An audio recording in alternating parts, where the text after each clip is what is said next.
ये भावना, ये ऑरा, ये ऊर्जा, ये उत्साह, ये तप, ये साहस अगर किसी ने पैदा किया तो वो थे महात्मा गांधी।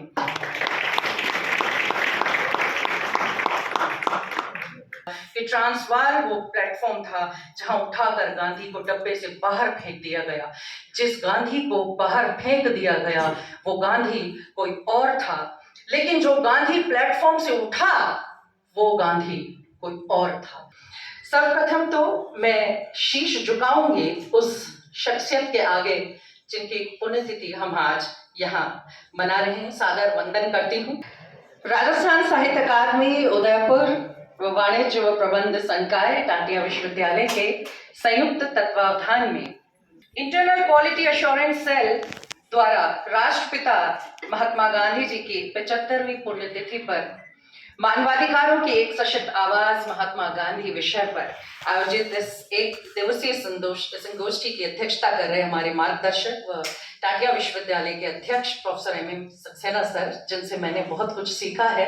सक्सेना साहब आज आपके नहीं, सक्सेना साहब आपसे पहले हमारे रहे हैं, तो मुझे वही अपनत्व सर से मिला आज। तो ईर्ष्या हुई कि सर हमें छोड़कर यहाँ क्यों आ गए।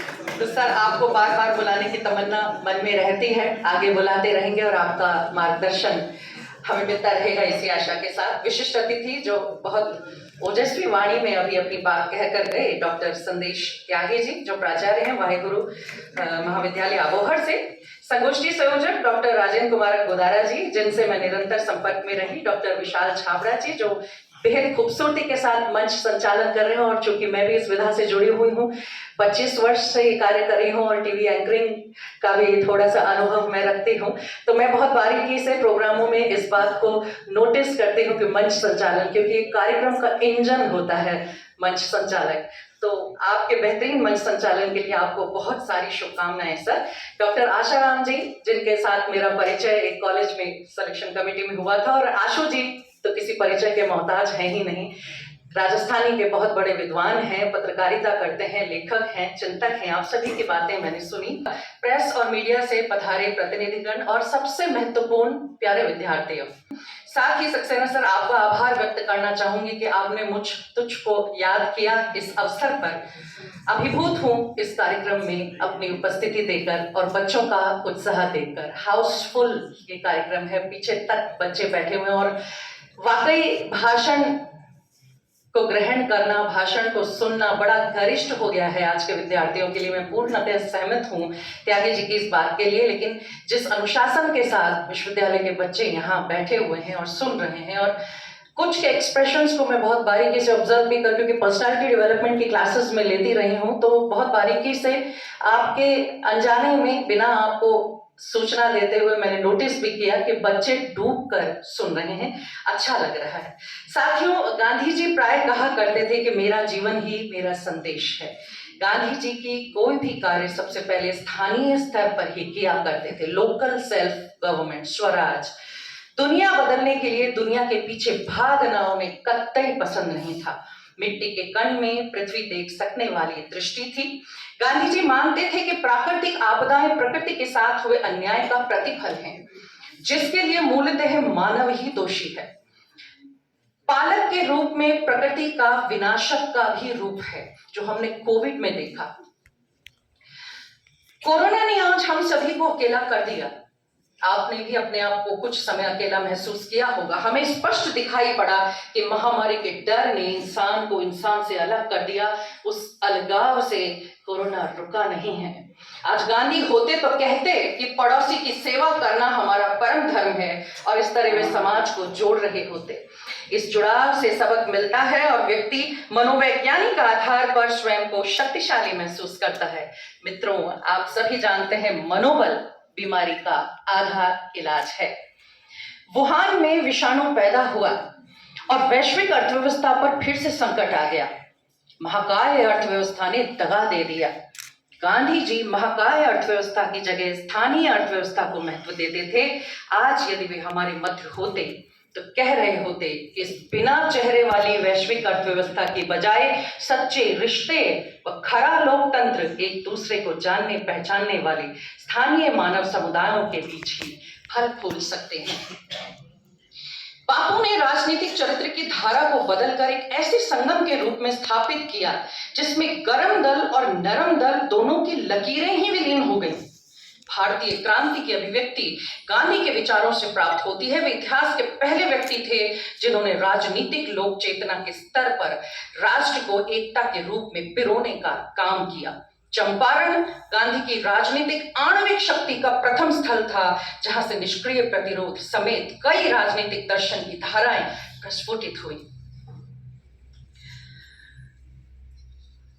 वो गांधी ही था जिसने गरीबों को गले लगाया, वो गांधी ही था जिसने अहिंसा से स्वराज दिलाया, वो गांधी ही था जिसने गुर्बत में गुजारे दिन, वो गांधी ही था जिसने हे राम कह ली सांस अंतिम, वो गांधी ही था जो आज विचार बना, वो गांधी ही था जिसने चरखे से देश बुना।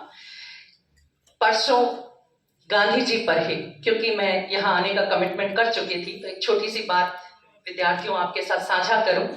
जो कार्यक्रम हम 30 तारीख को करने वाले थे, लेकिन आदरणीय सक्सेना सर की बात को मैं टालने का दुस्साहस नहीं कर सकती थी, इसलिए आज मैंने कमिट किया कि मैं आपके पास आ जाऊंगी और हमने एक संगोष्ठी गांधी और सामाजिक समरसता पर 28 तारीख को बीकानेर में आयोजित की, जिसके आयोजन सचिव मैं स्वयं थी।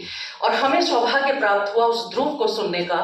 मुख्य वक्ता के रूप में, मुख्य अतिथि के रूप में हमारे यहाँ नंद किशोर आचार्य साहब मौजूद थे और उन्होंने एक बात कही, जो लेसन मैंने उनका, बहुत लंबी बातचीत है, वीडियोज हैं हमारे पास, जो लेसन मैंने सीखा कि अहिंसा की एक डेफिनेशन नंद किशोर जी के मुंह से मैंने सुनी। और उन्होंने कहा कि गांधी की अहिंसा मात्र एक उपदेश नहीं थी, गांधी की अहिंसा मात्र एक उपदेश नहीं थी, बल्कि व्यवहारिक आदर्शवाद पर आधारित थी। व्यवहारिक आदर्शवाद और अन्याय के प्रति एक न्यायपूर्ण संघर्ष थी। तो अहिंसा की ये नई डेफिनेशन मुझे वहां से मिली। गांधी व्यक्ति नहीं, विचार है। कुछ बातें जो मुझसे पहले हो चुकी हैं उन्हें मैं रिपीट नहीं करूंगी। मानवाधिकार की पहल गांधी के जीवन में कहां से आई? श्रीमती रोजा पार्क्स द्वारा संयुक्त राज्य अमेरिका के अलाबामा में मॉन्टगोमेरी में एक सार्वजनिक बस में सीट खाली करने से इनकार करने और इस अपराध के लिए जुर्माना लगाने की उनकी तत्परता के लिए उन्हें प्रतिबद्ध किया था। आश्चर्यजनक रूप से कुछ मानवाधिकार कार्यकर्ताओं और नागरिक अधिकारों के समर्थकों ने नागरिकों को समान नागरिक अधिकार सुनिश्चित करने के लिए मानवता की यात्रा के दौरान इन दो समान घटनाओं के भारी प्रभाव का अध्ययन करने की परवाह की और बुनियादी अधिकारों के विरोध में विद्रोह में उठने के लिए मानव भावना की प्रबल इच्छा का अध्ययन किया। हम जानते हैं, सभी बच्चे जानते हैं, यहाँ बैठा हर व्यक्ति जानता होगा कि ट्रांसवाल वो प्लेटफॉर्म था जहाँ उठाकर गांधी को डब्बे से बाहर फेंक दिया गया। जिस गांधी को बाहर फेंक दिया गया वो गांधी कोई और था, लेकिन जो गांधी प्लेटफॉर्म से उठा वो गांधी कोई और था। और वही वो गांधी है जिसे आज हम माँ सरस्वती के समकक्ष पूजनीय मानकर पूज रहे हैं। न सिर्फ हम, बल्कि वो देश जिसके खिलाफ गांधी ने लड़ाई लड़ी, उसने भी उसकी याद में डाक टिकट जारी किया।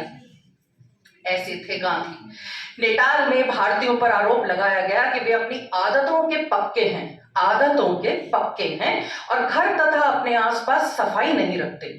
गांधी ने अपने देशवासियों को शिक्षित करने का प्रयास किया। डरबन में प्लेग की सूचना मिलने पर उन्होंने सक्रिय भूमिका निभाई। इस प्रकार अफ्रीका में कानूनी मुकदमे भी लड़े और नगर पालिका से मुआवजे दिलवाए और अछूतों व बहिष्कृत समाज के लिए काम करना आरंभ किया। नागरिक स्वतंत्रता और मानवाधिकारों के लिए उनके अभियान के शुरुआती दिनों में अछूतों या बहिष्कृत लोगों को प्रभावित करने वाले अन्याय को हल करने के लिए एक स्पष्ट और प्रतिबद्ध इच्छा थी, जो भारतीय समाज में मौजूद थी और आज भी है। बच्चों, अब आप लोगों से सीधा संवाद करना चाहूंगी। क्या आप में से कोई मुझे बता सकेगा, यहाँ महिला अधिकारों की बात की थी उनसे पूर्व वक्ताओं ने कि महिलाओं को भी मानवाधिकार की बात, गांधी कहते थे कि स्वराज हमें जब तक नहीं मिल सकता। आशाराम जी ने बात की थी और मेरे दिमाग में एक प्रसंग आया जो मैंने नोट कर लिया, जो मैं नहीं सोचा था मैंने कि बताऊंगी, लेकिन चूंकि ये बात आई है तो एक सवाल आपकी तरफ मैं फेंकना चाहती हूँ और पूछना चाहती हूँ, क्या आप में से कोई बता सकेगा कि बूढ़ी गांधी के नाम से किसे जाना जाता है? कोई बूढ़ी गांधी थी क्या? और यदि थी तो कौन थी? एक महिला जिसे गांधी और बूढ़ी गांधी का नाम दिया गया, क्या किसी ने कहीं पढ़ा है, सुना है? कोई एक जिसे आता हो वो हाथ खड़ा करे। नहीं, तो इसलिए मैं समझती हूँ कि मुझे वो प्रसंग आप सभी के साथ शेयर करना चाहिए। बस दो प्रसंग, मैं बहुत लंबा समय नहीं लूंगी। मातंगिनी हाजरा का नाम यदि आपने नहीं सुना तो मैं आपको बताऊं कि वो दौर ऐसा दौर था जब बहुत कच्ची उम्र में विवाह हो जाया करते थे, बाल विधवाओं का भी समय था। तो मातंगिनी पश्चिम बंगाल में तामलुक इलाके में एक बाल विधवा थी, और उस समय का दौर ऐसा था कि जब उनके पति की मृत्यु हुई तो मातंगिनी को ससुराल वालों ने घर से बाहर कर दिया, और जब ससुराल से उनको बहिष्कृत कर दिया गया तो मायके वालों ने भी उन्हें स्वीकार नहीं किया।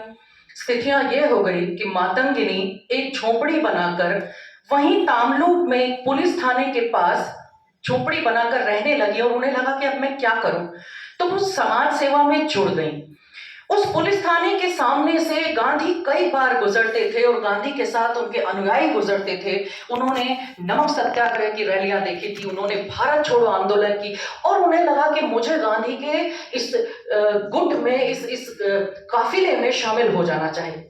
वो शामिल हो गई और इतनी देशभक्ति की लौ उनमें जागृत हो गई कि एक मामूली बाल विधवा महिला को आज हम बूढ़ी गांधी, इस पर मेरा एक आर्टिकल है, अखबार जीवन संगिनी नाम का अखबार, उसमें आर्टिकल लिखा था मैंने।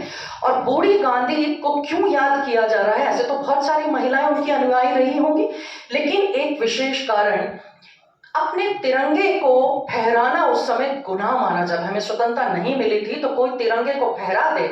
आप जानते हैं अरुणा आसफ अली ने जब 1942 में सबसे पहले, वो नाम क्यों उनका मशहूर है कि उन्होंने तिरंगे को हाथ में लेकर, ऐसी ही एक अननोन महिला बूढ़ी गांधी जिसे हम कहते हैं, उन्होंने हिम्मत की तामलुक के उस पुलिस थाने के सामने से वंदे मातरम कहते हुए, झंडे को हाथ में थामते हुए, और वो आगे चलती रहीं और वंदे मातरम, वंदे मातरम, वंदे मातरम। पुलिस वालों ने उन्हें रोकने की कोशिश करी, क्योंकि महिला थी तो सीधा आक्रमण नहीं किया, एक बार हाथ कपाए, लेकिन मातंगिनी नहीं हिली।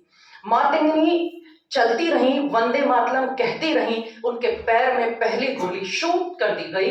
ब्रिटिशर्स ने उन्हें गोली दाग दी, लेकिन वो नहीं रुकी, वो लड़खड़ाते पैरों से चलती गई। फिर दूसरी गोली उनकी सीने में गई, लेकिन बावजूद उस झंडे को उन्होंने गिरने नहीं दिया। मातंगिनी का प्रण था कि मैं भले ही अपने प्राणों से चली जाऊं, त्याग दूं इस देह को, लेकिन ये झंडा नहीं गिरने दूंगी।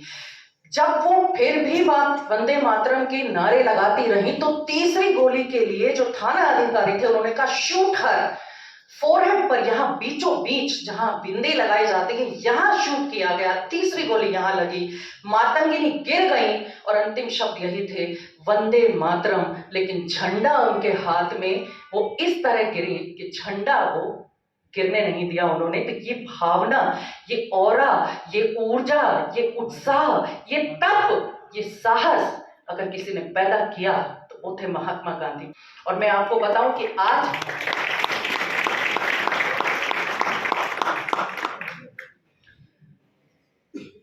मेरा अपना 10 साल का बच्चा, उसका प्रसंग भी आपको सुनाऊंगी। इससे पहले आइए जान लेते हैं कि गांधीवादी विचारधारा, हम कहते हैं वो गांधीवादी विचारधारा के हैं। क्या है ये गांधीवादी विचारधारा? आप चाहें तो ये सारे लेक्चर्स आज ऐसे हुए हैं कि जिसमें हम नोट्स ले सकते हैं, क्योंकि गांधीयन फिलॉसफी अपने आप में एक पेपर भी होता है। और बच्चों, आप किसी भी कॉम्पिटिटिव एग्जाम को अगर क्लियर करने जाएंगे तो आपको फ्रीडम स्ट्रगल पर एक ना एक क्वेश्चन जरूर मिलेगा, और फ्रीडम स्ट्रगल बिना गांधी के एक प्रश्न चिन्ह मात्र रह जाता है।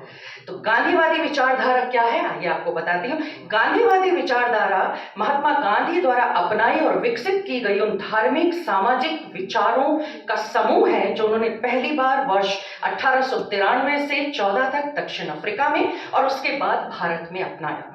गांधीवादी दर्शन न केवल राजनीतिक, नैतिक और धार्मिक है, बल्कि पारंपरिक और आधुनिक, सरल व जटिल भी है। ये कई पश्चिमी प्रभावों का प्रतीक है जिनको गांधी ने उजागर किया था, लेकिन ये प्राचीन भारतीय संस्कृति में निहित है और सार्वभौमिक नैतिक और धार्मिक सिद्धांतों की पालना करता है। यह दर्शन कई स्तरों आध्यात्मिक, धार्मिक, नैतिक, राजनीतिक, आर्थिक, सामाजिक, व्यक्तिगत और सामूहिक आदि पर मौजूद है, जिसके अनुसार मुख्य जो बिंदु हैं, 3 बिंदु मैं पढ़ूंगी। आध्यात्मिक या धार्मिक तत्व और ईश्वर उसके मूल में है। मानव स्वभाव का मूल रूप से सद्गुण उसका स्वरूप है।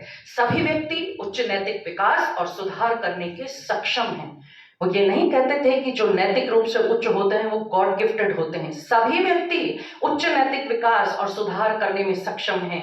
गांधीवादी विचारधारा आदर्शवाद पर नहीं बल्कि व्यवहारिक आदर्शवाद, ये देखिए नंद किशोर जी के दोबारा शब्द रिपीट हो रहे हैं, व्यवहारिक आदर्श, प्रैक्टिकलिटी, व्यवहारिक आदर्शवाद पर निर्भर थी। और अब एक छोटा सा प्रसंग आपको अपने बच्चे का सुनाऊं कि क्यों हम याद करते हैं। कई बार हिस्ट्री जब मैं पढ़ाती हूँ, हिस्ट्री एक ऐसा सब्जेक्ट है कि अधिकतर बच्चे ये कहते हैं कि मैडम हम, जब मेरे पास बच्चे आते हैं यूनिवर्सिटी में और वो हिस्ट्री ऑप्ट करते हैं, तो कई बच्चे क्लियरली ये कहते हैं कि मैम हम तो हिस्ट्री की क्लास में पीछे बेंच पे सोते थे, हमें कभी डेट्स याद नहीं होती, हमें कभी घटनाएं याद नहीं होती, लेकिन फिर भी हम हिस्ट्री पढ़ते हैं। जीके में हिस्ट्री को पढ़ना सबसे ज्यादा इंपॉर्टेंट है। आईआईटी किए हुए लोग हिस्ट्री ऑप्ट करके आईएएस क्लियर कर रहे हैं, तो क्यों हिस्ट्री को पढ़ना जरूरी है ये मैं बताना चाहूँगा। बहुत कॉमन सब्जेक्ट है हिस्ट्री। हिस्ट्री के टीचर्स बहुत आसानी से उपलब्ध हैं। हिस्ट्री को पास करना बहुत आसान है, लेकिन हिस्ट्री को समझना, हिस्ट्री को जीना बहुत मुश्किल है।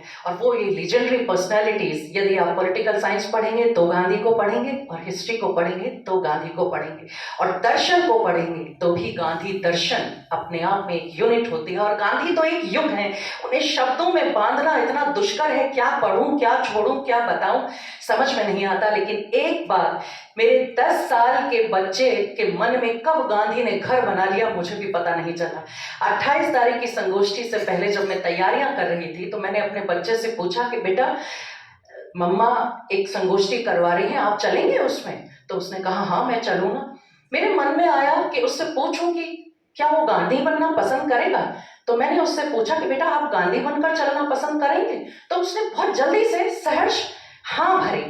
और हाँ भरने के बाद मुझे एक बार डर लगा कि मैं उसे गांधी बनाऊंगी, तो मैं ड्रेस तो ले आऊंगी गांधी जी की, लेकिन सर्दी में वो 10 साल का बच्चा जब वो गांधी जी की ड्रेस पहनेगा तो उसे ठिठुरन महसूस होगी, उसे कपकपी महसूस होगी। मैंने कह दिया, उसने हाँ भी भर ली, लेकिन बावजूद उसके मैंने धीरे से उससे सजेस्ट किया कि बेटा आप एक काम कर लेना, आप बनियान पहन लेना ताकि आपको सर्दी नहीं लगे।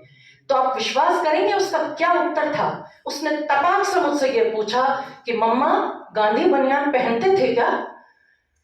मेरे पास उत्तर नहीं था। एक माँ होने के नाते मैं झूठ बोल सकती थी कि हाँ बेटा गांधी सर्दी में बनियान पहन लिया करते थे। मेरे एक साथी प्रोफेसर ने भी मुझे कहा कि मैडम आप बच्चे को ये कह दीजिए कि वो पहन लेते थे बनियान। लेकिन जब हम बात करते हैं सत्य की, इस सत्य की बात करके मैं उस असत्य के साथ उस बच्चे ने मुझे इंटरनेट पर, छोटे से बच्चे आज मोबाइल हम सबके पास हैं, तो ये मोबाइल इस मामले में अवतार भी कहूंगी मैं। उसने मुझे दर्जनों नहीं सैकड़ों तस्वीरें दिखा दी जिसमें गांधी ने बनियान नहीं पहनी हुई थी। उसने कहा मम्मा जब गांधी बनियान नहीं पहनते थे तो आप मुझे बनियान क्यों पहनाना चाहती हो? मैं वही पहन कर जाऊंगा, मैं पटका पहनकर ही गांधी बनकर संगोष्ठी में बैठूंगा। और आप विश्वास करेंगे मेरे हर्ष के वो पल जब नंद किशोर जी ने अपनी सूत की माला उस बच्चे के गले में डाली, तो कब गांधी का विचार, कब गांधी का आचरण, न जाने वो बच्चा बड़ा होकर क्या बनेगा, लेकिन आज वो गांधी को लेकर इतना मजबूत है। तो मुझे लगता है कि यदि वो उस विचार को, गांधी के ड्रेस को भी अगर उसने इस तरह अपने ऊपर लागू कर लिया है, तो गांधी का एक विचार भी अगर वो जी लेगा, तो बच्चों, मेरा बच्चा ही नहीं, आप सभी भी एक शिक्षक के लिए उसके सारे बच्चे अपने बच्चों के समान होते हैं। तो आप सभी अहिंसा, कितनी सारी बातें हुई हैं यहाँ, सत्याग्रह की बात हुई है, स्वराज की बात हुई है, सत्य की बात हुई है, अहिंसा की बात हुई है, मानवाधिकार की बात, इसमें से एक भी कोई गुण यदि आप उससे चिपक कर पूरे जीवन चलेंगे तो गांधी का कुछ अंश अपने अंदर महसूस करेंगे, और अगर हम अपने अंदर गांधी का अंश महसूस करेंगे तो दुनिया उसी तरह हमें याद करेगी जैसे आज हम शीश नवाते हैं। तो इन्हीं भावनाओं के साथ, इन्हीं कामनाओं के साथ आपने मुझे धैर्य के साथ सुना। बच्चों ने बहुत अनुशासित होकर मेरी बात को ध्यान से सुना। इस बात के लिए बच्चों आप सभी को बहुत बहुत धन्यवाद और शुभाशीष कि आप इस तरह के आयोजन करते रहें, गांधी को पढ़ें, समझें और जीने का प्रयास करें, क्योंकि गांधी एक युग रहे हैं और युग को शब्दों में समेटना हम लोगों ने दुस्साहस किया। मैं तो अपनी बात कहूंगी कि मैंने दुस्साहस किया, लेकिन उसे जीने के लिए, उसे समझने के लिए एक जीवन कम है। गांधी वो स्कूल रहे हैं, गांधी वो विश्वकोश रहे हैं। तो ऐसे शख्सियत को बार बार नमन और वंदन करते हुए अपनी वाणी को विराम देना चाहूंगी। बहुत बहुत आभार।